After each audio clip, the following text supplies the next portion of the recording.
सरकारी मुलाजमिन के लिए एक फरमान आया है और इस फरमान के मुताबिक वो अपनी सर्विसेज प्रोवाइड करते रहें, अपना काम साथ साथ करते रहें, लेकिन इस बात को भी यकीनी बनाएं कि इबादत में भी मसरूफ रहें।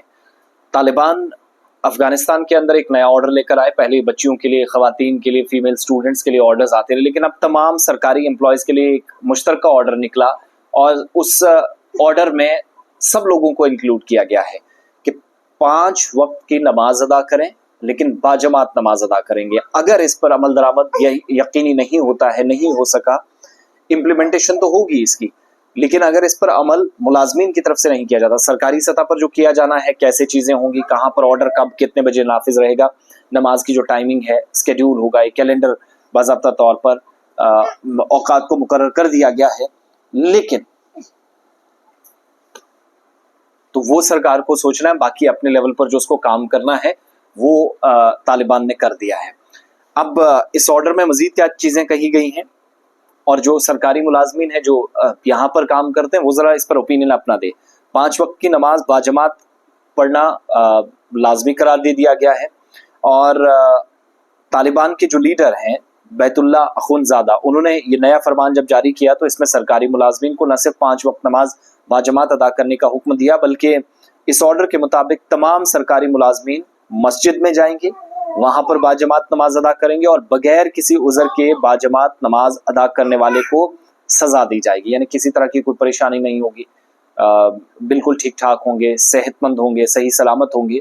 और हैबतुल्लाह अखुनज़ादा जिनने मुतलका वजारत को बाज़ाब्ता तौर पर फ़िक़्ह हनफ़ी के मुताबिक सज़ाओं के नफाज की हिदायत दी है, फ़िक़्ह हनफिया के मुताबिक।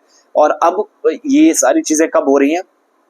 तालिबान का 15 अगस्त 2021 के बाद 15 अगस्त 2022, 15 अगस्त 2023, 15 अगस्त 2024, 3 साल हो गए हैं जब जिसे फॉल ऑफ काबुल कहा जाता है, जब इन्होंने जिम्मेदारी संभाली थी। पहले खवातीन के लिए कुछ ऑर्डर्स निकले जिनमें मुझे याद है कि शुरुआती दौर में जब तालिबान आए तो बीच में एक पर्दा लगाया गया, दीवार सी ऐसी बनाई गई कि इस साइड बच्चियां पढ़ेंगी जो को एजुकेशन थी, इस साइड लड़के पढ़ेंगे। फिर बाद में कुछ वक्त के या कुछ हफ्तों बाद एक और फैसला आया हैबतुल्लाह अखुनज़ादा की तरफ से। वहाँ की जो मजलिस है वो बड़ा फैसला लेती है, जिरगा जिस तरीके से लगता है, जिस तरीके से बुजुर्ग महफिल लगाते हैं, वैसे वहाँ पर अनाउंसमेंट मैक्सिमम टाइम हुआ करती थी। उसको कंटिन्यू किया गया, लेकिन वो सेटअप अब गवर्नमेंट में बनाया गया है। तो उस वक्त भी एक फैसला लिया गया कि बच्चियां स्कूल नहीं जाएंगी। काफ़ी हंगामा दुनिया के अंदर हुआ कि लड़कियों को एजुकेशन सिस्टम से पूरी तरीके महरूम करने की एक साजिश है। ये सारे इल्ज़ामात लगे। अब इसमें सदाकत कितनी है, क्या है, वो दूसरी बात है, बहुत सारे लोगों के पता नहीं है। को एजुकेशन रखी गई है, लेकिन एक पर्दा कायम किया गया है, इस तरफ बच्चियां, इस तरफ लड़के पढ़ेंगे, और सज़ाओं का भी ऐलान किया गया है कि कोई किसी को अजियत पहुंचाता है अब जाकर बाजमात नमाज भी अदा करनी है। फ़िक़्ह हनफ़ी के मुताबिक सज़ाओं का ऐलान करने के लिए कहा गया है और बाजमात नमाज अदा करनी है मस्जिद में जाकर। सरकारी मुलाजमीन इस पर ज़रूर एक्ट करें। ये छोटी सी, बहुत सारे लोगों को मज़ाहिया अंदाज में इस खबर को लेंगे, लेकिन बताइएगा कि हमारा एजुकेशन सिस्टम और इसमें क्या फ़र्क है जहाँ पर तालिबान ने इस तरह का फ़ैसला लिया है। हमारी नज़र में एक अच्छा फ़ैसला है वहाँ पर, क्योंकि इस्लामी निज़ाम कायम है और शरई निज़ाम के तहत जब चीज़ें होती हैं तो होनी चाहिए।